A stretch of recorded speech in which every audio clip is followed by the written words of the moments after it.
Focus. Ideate. Innovate. Enable. R.R. Kabel presents CNBC Awaaz Real Estate Awards 14 Years of Excellence. Powered by News 18 Network.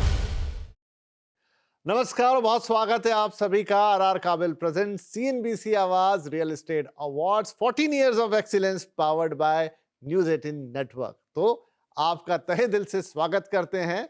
एक इंतजार के बाद, एक gap के बाद हम फिर से हाजिर हैं। हम सब जानते हैं कि 2 साल अभी पूरी दुनिया देश के लिए कैसे बीते, लेकिन वक्त कभी किसी के लिए रुकता नहीं है और इसीलिए हमारी चीजें भी कभी नहीं रुकती। तो एक बार फिर से हम हाजिर हैं लीजेंडरी सीएनबीसी आवाज रियल एस्टेट अवार्ड्स के साथ, जो हम करते हैं आर काबिल के साथ मिलकर। और इसीलिए आज हमारे साथ स्टूडियो में एक बार फिर से मौजूद हैं आर ग्लोबल के मैनेजिंग डायरेक्टर श्री गोपाल काबरा जी। वैसे तो आपके परिचय की जरूरत है नहीं, दर्शक जानते हैं क्योंकि इतना लंबा एसोसिएशन हो गया, 14 साल से ये जोड़ी बनी हुई है। मैं काबरा जी ये सोच रहा था आज जब आने वाले थे कि जैसे शादियों के लिए कहते हैं ना मेड इन हेवन वाली रहती है, ऊपर से बनी हुई, शायद ये जोड़ी भी आर काबिल और आवाज की जोड़ी ऊपर से बन के आई है। बिल्कुल सही, एकदम जी। तो अब मैंने जैसा दर्शकों से कहा कि 2 साल का गैप हो गया, हम सबने देखा, लेकिन इस गैप में बहुत सारी ऐसी चीजें हुई जो हम नहीं चाहेंगे कि दोबारा कभी हमारे सामने आए या इस जनरेशन के सामने आए। लेकिन कुछ अच्छा भी हुआ और वो एक चीज रही कि जिस रियल एस्टेट को हम इतने सालों से आपके साथ मिलकर देख रहे हैं, समझ रहे हैं, उम्मीद नहीं की होगी शायद किसी ने भी, वो परिवर्तन उसमें आते हुए देखा। मतलब घरों की बिक्री फिर से शुरू हुई और सिर्फ बिक्री शुरू नहीं हुई, लोगों ने उसका इंपॉर्टेंस समझना शुरू किया।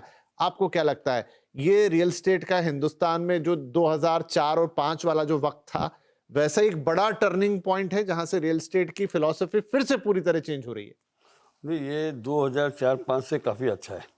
पहली बात तो ये लास्ट यानी 17-18 साल में रियल एस्टेट सेक्टर एक अपने आप में मैच्योर हो गया। जो 2004-5 का जो रियल एस्टेट बूम था, उस समय सेक्टर मैच्योर नहीं था, बिल्डर भी नए नए थे, काफ़ी नए लोग थे, उनका एक्सपीरियंस नहीं था, यानी एक अनुभव की कमी, और रातों रात जो पैसा बनाने की उनकी जो प्रवृत्ति थी, रेगुलेशन नहीं थे, उस टाइम रेरा नहीं था, तो बहुत सारी चीज़ें थी। लेकिन आज जो है सबसे बड़ी बात है कि रियल एस्टेट डेवलपर भी मैच्योर हो गए, कंज्यूमर उससे समझदार हो गया, तो उसकी सेफ्टी भी हो गई। तो यानी काफ़ी हद तक देखा जाए तो अब जो रियल एस्टेट ऐसा लगता है कि एक सही पैमाने पे सही रास्ते पे जा रहा है और इसका जो काफ़ी अच्छा जा रहा है। जो कोविड ने 2 साल ने कई बिजनेस को तकलीफ में आया, लेकिन ये उल्टा हुआ बिल्कुल। जो बहुत तकलीफ में था, यानी कोविड में लोगों को ऑक्सीजन की जरूरत थी, तो रियल एस्टेट को ऑक्सीजन अपने आप मिल गया। और जो हमने देखा कि 2 साल में जो सेल हुई है, ये बेशुमार सेल हुई है, इससे एक लिक्विडिटी भी मार्केट में काफ़ी आई है और एक अलग परिस्थिति को रियल एस्टेट जा रहा है। ठीक है, तो मैं दर्शकों को बताऊं कि वैसे तो ये कार्यक्रम हम कर रहे हैं रियल एस्टेट अवार्ड्स के लिए, और आप सब जानते हैं कि सीएनबीसी आवाज आर काबिल के साथ मिलके पिछले 14 सालों से लगातार अच्छे काम को प्रोत्साहित कर रहा है, उन्हें अवार्ड्स दे रहा है। तो उस पर डिटेल में बातचीत करेंगे, लेकिन चूंकि अवार्ड्स की बात है तो थोड़ा रियल एस्टेट के बारे में पहले बात कर ली जाए। तो सर, मैं अवार्ड्स की तो बात थोड़ी आगे करता हूं, लेकिन जिस चीज की आप जिक्र कर रहे थे, क्योंकि उसी काम को हमको सम्मानित करना है जो ये अच्छा काम हुआ है।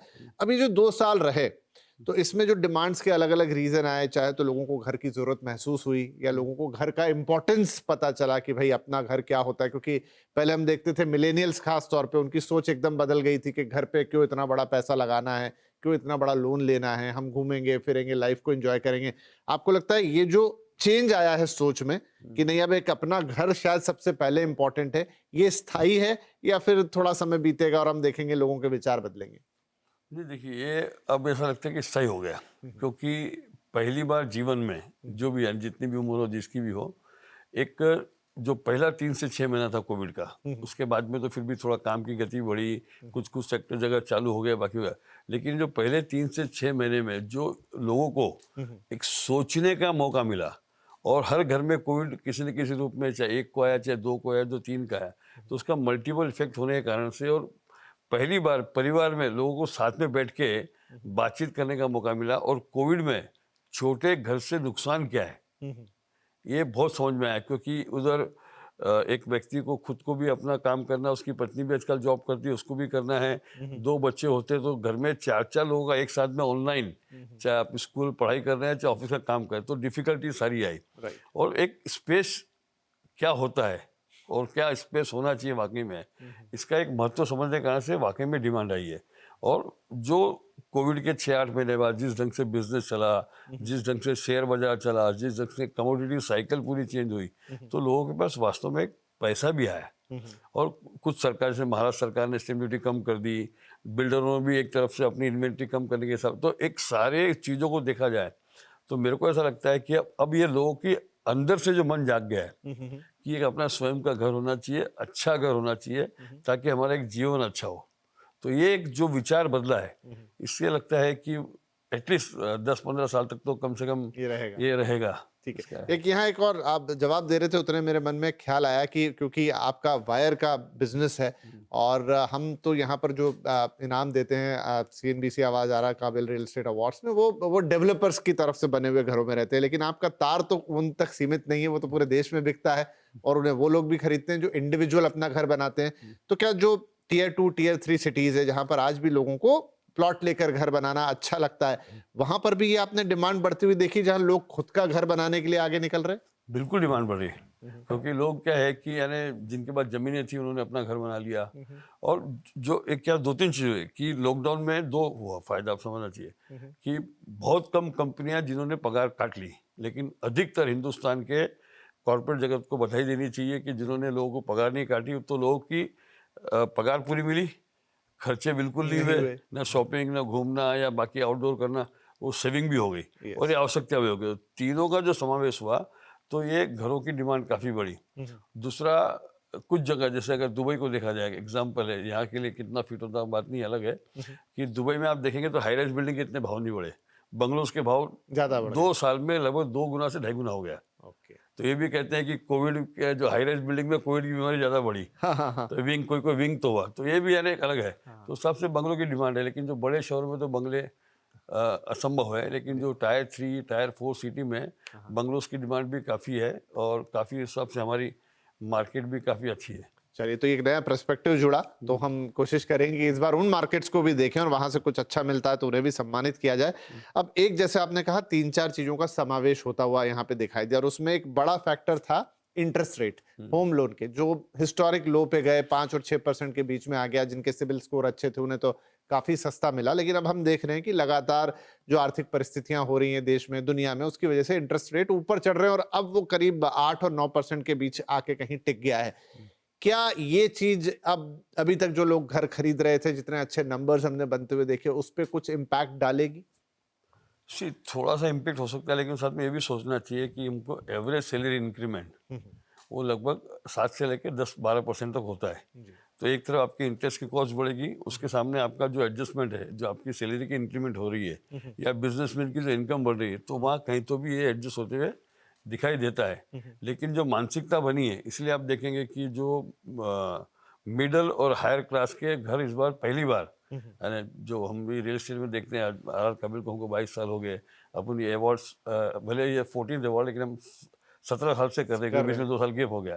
तो 17 साल का सारा तजुर्बा देखें तो उससे लगता नहीं है कि इसे डिमांड में कोई कमी आएगी और काफ़ी यानी है। आई एम वेरी बुलिश, क्योंकि किसी को भी देखो तो हर आदमी एक घर की तलाश में तो है, घर ढूंढ रहा है। ठीक है, वो 8 और 9% उसे घर लेने से रोकेंगे नहीं। थोड़ा बजट बढ़ जाएगा तो, या समझो ब्याज बढ़ता तो एक थोड़ा दूर चला जाएगा। या समझो जो बोरीवली में रहना चाहता है वो मीरा रोड चला जाएगा, मीरा रोड वाला भाईंदर चला जाएगा, भाईंदर वाला उसके आगे चला जाएगा, और ये आगे आगे इस प्रकार से साइकिल जो है ये चलेगी। अच्छा, बहुत सारे एक्सपर्ट ये भी एक दलील देते हैं, जो फाइनेंशियल एक्सपर्ट्स हैं, कि ये साइकिल में चलता है और चूंकि आपके होम लोन रहते हैं वो 15-20 साल ऐसी लंबी अवधि के लिए रहते हैं, तो कभी इंटरेस्ट रेट ऊपर तो कभी इंटरेस्ट रेट ऊपर, तो आपका जो एवरेज निकलता है वो 6-7% के आसपास ही निकलता है 15-20 साल में।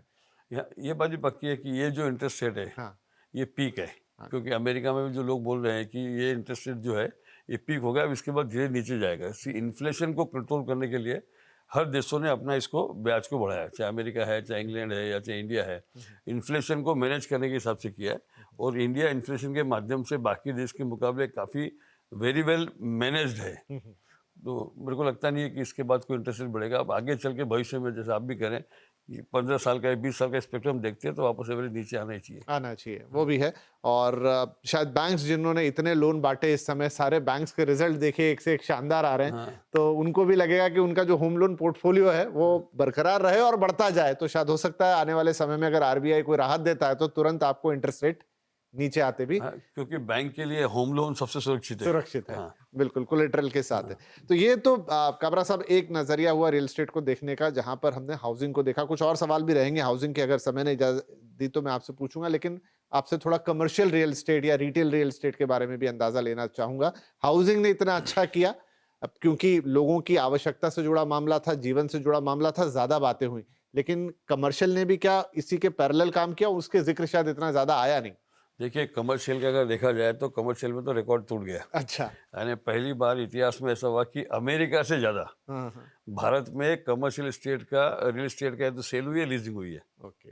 44 मिलियन स्क्वायर फीट का ये हुआ है, ये अपने आप में एक रिकॉर्ड है। तो दूसरा कमर्शियल में अब आज तक हम लोग खाली ऑफिसेस का देख रहे थे, उसी तरह अगर मॉल का देखेंगे तो आप मॉल जो जितने नए आ रहे हैं, चाहे फिनिक्स है, जितनी सारी कंपनियां हैं, मॉल भी उसी प्रमाण में काफ़ी आ रहे हैं। इसके साथ साथ और कमर्शियल में एक जो नया सेक्टर खुला है, डाटा सेंटर, जी। जिसमें भी कई million square feet commercial real estate इसमें जाने वाला है। लॉजिस्टिक पार्क को भी एक तरह से हमको अपना कमर्शियल रियल एस्टेट के हिसाब से देखना चाहिए। तो जीएसटी के कारण से जो लॉजिस्टिक में पूरा चेंजेस आया है, जो पहले छोटे छोटे लॉजिस्टिक पार्क होते थे या छोटे छोटे गांव में होते थे, अब जीएसटी के कारण से वो बड़े बड़े शहर के आसपास जोन बन रहा है। तो logistic, data centre, commercial offices और मॉल, ये चारों के चारों, जबकि ये वर्क फ्रॉम होम का भी असर देखिए तो एकदम नज़ारत हो गया। वर्क फ्रॉम होम के बावजूद भी अभी भी कई लोग बोलते हैं कुछ कंपनियों में फ्लेक्सिबल है, कुछ भी नहीं है, फिर भी रियल एस्टेट इतना बूम हो रहा है। और देखिए बड़े बड़े कॉर्पोरेट सारे ले रहे हैं, आप देखिए ना, तो एक बड़ा बूम है एकदम। बिल्कुल। तो हम इसको एक इंडिकेटर भी माने कि अर्थव्यवस्था बेहतर है, जो थोड़ा मंदी और इन तमाम चीजों की बातें हो रही हैं, तो अगर आपकी इतनी कॉर्पोरेट लीजिंग हो रही है, इतनी कमर्शियल लीजिंग हो रही है, इसका मतलब है कि चीजें हिंदुस्तान में अच्छी ही चलनी है। 100% चल रही है। देखिए क्या है कि जिस ढंग से इंडस्ट्री में एक्सपांशन चला है, कैपेक्स, सी इकोनॉमी का रियल मापदंड पब्लिक के हिसाब से शेयर बाजार होता है, रियल एस्टेट होता है, लेकिन हम लोग अगर सही देखा जाए तो अगर कॉर्पोरेट सेक्टर में कैपेक्स में इन्वेस्टमेंट चालू हो जाता है, इसका मतलब इकोनॉमी एकदम मजबूत है, सुदृढ़ है। सुदृढ़ है। तो एकदम सुदृढ़ मजबूत है। सभी कंपनियां कॉर्पोरेट वर्ल्ड में सभी, हम लोग भी अभी अपना एक्सपांशन कर रहे हैं काफ़ी ज़्यादा, तो क्योंकि डिमांड सामने दिखती है। दूसरा, सरकार का जो एक्सपोर्ट के प्रति फोकस है, जो पीएलआई स्कीम जो लेके आए, पीएलआई स्कीम काफ़ी अच्छी है। उसके कारण से कुछ सेक्टर में, जो मोबाइल है या इलेक्ट्रॉनिक सेक्टर में हो गया है, तो हम देखेंगे जैसे आज के पेपर में भी था कि जो आईफोन है, लगभग 7 से 8% जो वर्ल्ड का मैन्युफैक्चरिंग इंडिया में हो गया है। जो पीयूष गोयल का आज का स्टेटमेंट, उस हिसाब से ये एक साल में 25% ऑफ आईफोन अगर इंडिया में बनेगा तो इससे इंडिया का ब्रांड भी बनेगा, इमेज भी बनेगी, और लोगों को काम भी मिलेगा। लोग काम मिलेगा, फिर लोग घर भी लेंगे, फैक्ट्री बनेगी। तो ये पूरा कहीं ना कहीं रियल एस्टेट सेक्टर जो है इसमें बूम आखिर तक है। चलिए, तो अच्छी बात है कि पूरी दुनिया एक तरफ और इंडिया की स्थिति अपनी तरफ है, और उसका फायदा रियल एस्टेट को भी मिल रहा है। मुझे ब्रेक लेना है, लेकिन उससे पहले सवाल मैं जरूर आपसे पूछना चाहूंगा, भले ही आप संक्षेप में उत्तर दे दें, कि अभी हमने एक और अलग चीज देखी। रियल एस्टेट तो बिका, लेकिन कहानी पिछले कई सालों से अफोर्डेबल की चल रही थी, और यहाँ जो बिक्री आई वो अफोर्डेबल तो थोड़ा पीछे रह गया, लेकिन मिड और हाई सेगमेंट में जबरदस्त बिक्री हुई, जिसकी किसी ने उम्मीद नहीं की थी। तो ये क्या चेंज था? ये चेंज जो लगता है मेरे को, सबसे जो शेयर बाजार में लोगों ने काफ़ी पैसा कमाया इस बार 2 साल में। और जो कमोडिटी बिजनेस है, फार्मा कंपनीज है या अपना केमिकल कंपनीज है, उन्होंने यानी क्योंकि चाइना की हालत खराब से काफ़ी बिजनेस प्रॉफिट रहा उनको, तो फार्मा, केमिकल प्लस कमोडिटी और शेयर बाजार, ये चारों के चारों सेक्टर काफ़ी जोर में चले। तो लोगों ने काफ़ी, दूसरा जो प्राइवेट इक्विटी इन्वेस्टमेंट भी जो इंडिया में आ रहा है, उसके कारण से कई सारे कॉर्पोरेट अपने जो स्टेक बेचते हैं, ऑफर फॉर सेल। आप देखिए पहले जो आईपीओ आते थे, पब्लिक इश्यू आता था, वो कंपनी के अंदर पैसा लेते थे। अभी आप देखेंगे तो मैक्सिमम सेल है ओएफएस है, ऑफर फॉर सेल है। तो ऑफर फॉर सेल जो इंडिविजुअल के पास पैसा आता है, और इंडिविजुअल को पैसा आता है तो टैक्स बेनिफिट के हिसाब से भी प्लस लिक्विडिटी होने के कारण घर लेता है। तो ये साइकिल जो अलग है। चलिए, तो अच्छा है। खैर, तमाम ऐसे फैक्टर्स आ गए जिनके बारे में सोचते तो पहले भी थे, लेकिन उनका असर नहीं दिखता था। लेकिन इस बार रियल एस्टेट मार्केट ने अपनी रफ्तार पकड़ ली, जिसका कई सालों से इंतजार था। तो चलिए एक छोटा सा ब्रेक लेते हैं, और ब्रेक के बाद जब रियल एस्टेट में इतना कुछ हो रहा है तो काम भी बहुत अच्छा हो रहा होगा, और उसी काम का सम्मान है आरआर काबिल सीएनबीसी आवाज रियल एस्टेट अवार्ड्स। तो एक्सीलेंस 14 साल का लेकर फिर हाजिर हो रहे हैं, और अवार्ड्स पे चर्चा होगी इस छोटे से ब्रेक के बाद। RR Kabel presents CNBC Awaaz Real Estate Awards 14 Years of Excellence. Powered by News 18 Network. RR Kabel presents CNBC Awaaz Real Estate Awards 14 Years of Excellence. Powered by News 18 Network. Welcome back. CNBC आवाज पर आप देख रहे हैं हमारी खास पेशकश RR काबिल प्रेजेंट सीएनबीसी आवाज real estate awards 14 years of excellence powered by news 18 network. तो अवार्ड्स एक बार फिर से लौट कर आ रहे हैं, यही सबसे बड़ी खबर है।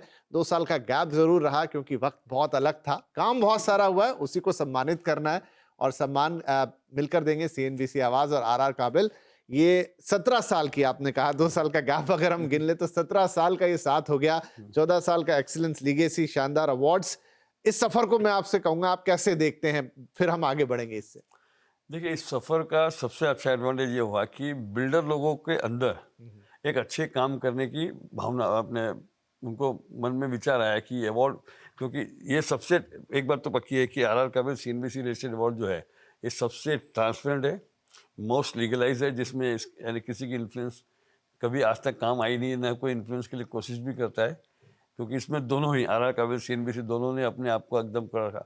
तो लोगों में जो प्रेरणा मिली कि अवार्ड मिलने, सम्मान, इनको इसके कारण से इनको मार्केटिंग में हेल्प हुआ, इनके काम के तरीके चेंज हुए, और ये इसीलिए हमने चालू किया था।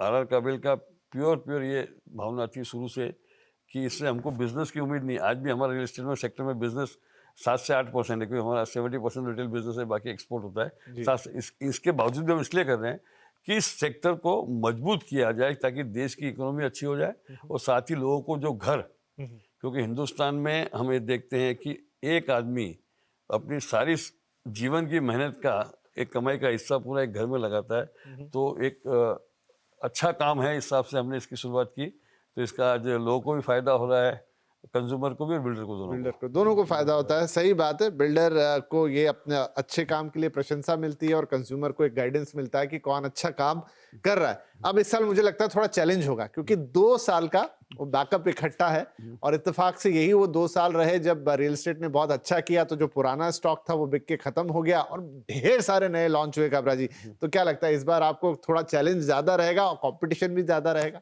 हाँ, इस बार डेफिनेटली रहेगा ज़्यादा, क्योंकि इस बार क्या होगा कि लोगों ने काम भी अच्छा किया है, मानना पड़ेगा, और डिलीवरी भी इस बार आजकल काफ़ी रेरा के कारण से, जो क्योंकि रेरा के बाद अपना एक ही अवार्ड हुआ है, 2 अवार्ड हुए, उसके बाद ये रेरा के बाद ये एक से रेरा भी मैच्योर हो गया जी, तो उसके बाद ये पहला एक बड़ा अवार्ड होगा। तो है, इस बार टफ है, कंपटीशन काफ़ी होनी चाहिए, क्योंकि काफ़ी नए लोग भी उभर के आए हैं, कुछ पुराने लोग हमारे कमज़ोर भी हो गए हैं, तो दोनों का समावेश देखते हैं इस बार, but it should be very interesting. Right. तो किस तरह का हम सोच रहे हैं, क्या हम उसी तरीके से इस बार भी जाएंगे कि 4 हम जोन में, जैसे हम हिंदुस्तान को ईस्ट, वेस्ट, नॉर्थ और साउथ जोन में बांटते थे, वहां पे कंपटीशन होती थी, फिर वहां पर लोग फर्स्ट, सेकंड, थर्ड आते थे, फिर वो compete करते थे नेशनल लेवल के लिए, कुछ उसी तरह का प्रारूप रहने वाला है? उसी तरह का हम प्रारूप रखेंगे, क्योंकि हमारे ये जो प्रारूप चेंज करने के पीछे कारण ये था, नहीं तो हमेशा क्या था कि बड़े शहर के लोग ये अवार्ड लेके चले जाते थे, तो कहीं ना कहीं टायर 2, टायर 3 सेक्टर जो सिटी के लोग, बिल्डर, वो इसमें आ नहीं पाते थे। तो चूंकि हमारा काम है कि उनको कैसे हम लोग आगे बढ़ाएं, क्योंकि अल्टीमेटली देश की इकोनॉमी जब तक टायर 2, टायर 3 के आधार पर चलेगी, कितने दिन मेट्रो के भरोसे हमारा देश चल सकता है। तो उसको देखते हुए हमने ये जो 4 जोन किए, और प्लस ये नेशनल किया, नेशनल तो रखा ही है, नेशनल में अवार्ड कम कर दिया और रीजनल में बढ़ा दिया हमने, ताकि उन सबको एक मौका मिले अपने आप को प्रूव करने का। तो कंपटीशन अब हो गई कि बड़े लोगों और छोटे लोगों के बीच में, या बड़े शहर और छोटे शहर के बीच की जो कंपटीशन है, इट्स अ गुड रिजल्ट आएगा इसका। तो चलिए एट लास्ट, क्योंकि समय हो रहा है समाप्त, तो आप जो अब आज से एंट्रीज भी खुल जाएंगी, हमारी वेबसाइट ऑन हो जाएगी, तो आप तमाम वो लोग, रियल्टर, डेवलपर जो इसमें भाग लेना चाहते हैं, उनके लिए क्या संदेश देना चाहेंगे? मैं सभी बिल्डरों से निवेदन करता हूं कि आप अधिक से अधिक इसमें एंट्री करें। ये बहुत ही ट्रांसपेरेंट अवार्ड है, जिसके लिए मुझे या सीएनबीसी को बोलने की ज़रूरत नहीं है। आप लोग को इसमें शुभकामनाएं देता हूं कि आप लोग को अवार्ड मिले, और आप लोग साथ ही साथ कंज्यूमर को ध्यान में रखते हुए चीज़ें अच्छी बनाएं, और कंज्यूमर ही ग्राहक भगवान होता है, इस बात को मानकर अगर आप लोग रियल एस्टेट करेंगे तो इसमें देश की भी तरक्की होगी और आपकी भी तरक्की होगी। चलिए बढ़िया है। और इसीलिए काबरा साहब हमेशा कहते भी हैं कि रियल एस्टेट का ऑस्कर है। तो वाकई में अब ये उस स्टेज पे पहुंच रहा है जहां पर ये एक ऐसा मुकाम हो जाएगा जिसे पाना हर किसी के लिए सम्मान की बात हमेशा से थी, लेकिन 15 साल 14 साल एक बहुत बड़ा पीरियड होता है। अगर तो अच्छी बात इसमें काबरा साहब ये भी है कि कोई और अवार्ड अब मुझे याद नहीं आता, बहुत सारे अवार्ड आते हैं जाते हैं, लेकिन ये एकमात्र अवार्ड है देश का जो टिका हुआ है। एकदम सही। इसके अलावा कोई भी अवार्ड ऐसा नहीं है। ये अवार्ड होंगे पर एक ही स्पॉन्सर, एक ही टीवी चैनल और एक ही कैटेगरी का अवार्ड का ये रिकॉर्ड है जिसको कोई नहीं तोड़ा है और मेरे को लगता नहीं भविष्य में कोई तोड़ पाएगा। चलिए, तो बहुत शुभकामनाएं तमाम उन लोगों के लिए जो इस अवार्ड के लिए अपनी दावेदारी पेश करेंगे। और CNBC आवाज RR काबिल रियल एस्टेट अवार्ड के लिए नामांकन जैसा आपने कहा शुरू हो गए हैं। ज्यादा जानकारी के लिए आप विजिट कर सकते हैं realestateawards.co.in। ये हमारी वेबसाइट है जिसमें जाके आपको सारे डिटेल्स भी मिल जाएंगे और वहां से आप अपने नॉमिनेशंस भी फाइल कर पाएंगे। तो काबरा जी बहुत बहुत शुक्रिया, आपने वक्त निकाला। एंड आई होप कि हमारी ये जो इस साल की अवार्ड जर्नी है ये भी हमेशा की तरह बहुत एक्साइटिंग रहने वाली है। बिल्कुल रहेगी। थैंक यू, नमस्कार। RR Kabel presents CNBC Awaaz Real Estate Awards, 14 years of excellence, powered by News 18 Network.